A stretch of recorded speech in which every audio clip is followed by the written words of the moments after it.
Bonjour à tous. Aujourd'hui, je vous présente un jeu de 7 familles pour comprendre l'AVC. Il s'appelle Avancer sur l'AVC. Bien sûr, je ne l'ai pas construit toute seule.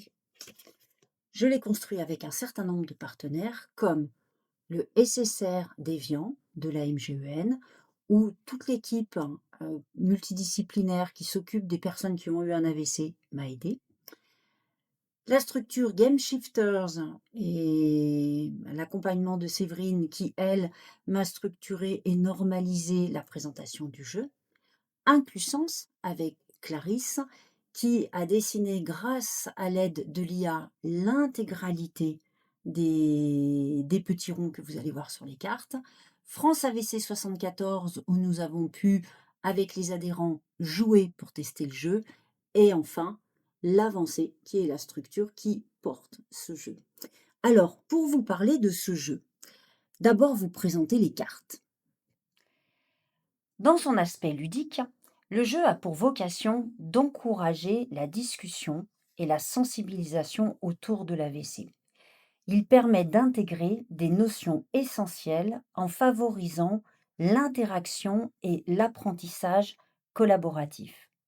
Dans les familles que vous pouvez voir, vous allez jouer selon vos groupes et selon vos besoins avec 7 familles que vous choisirez parmi les 12 qui existent.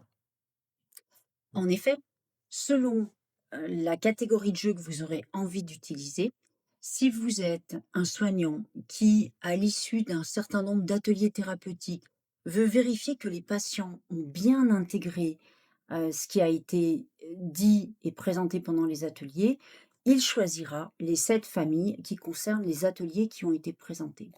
Si vous jouez dans le cadre d'une famille ou un membre de la famille a eu un AVC, vous allez choisir des familles comme les premiers secours, comme les signes d'alerte ou les séquelles pour pouvoir discuter avec enfants et petits-enfants sur qu'est-ce qui s'est passé pour la personne qui a eu l'AVC.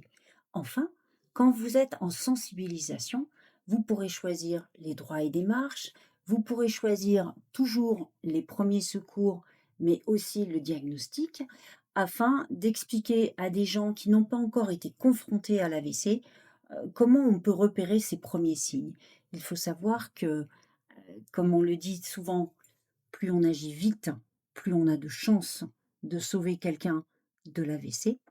Et bien plus vous avez des connaissances en sensibilisation, plus ce sera facile d'éviter un AVC ou en tout cas de limiter le handicap qui pourra surgir après un AVC. N'hésitez pas à me contacter sur marinepatientexpert@gmail.com ou tout simplement sur mon site internet www.l'avancée.org.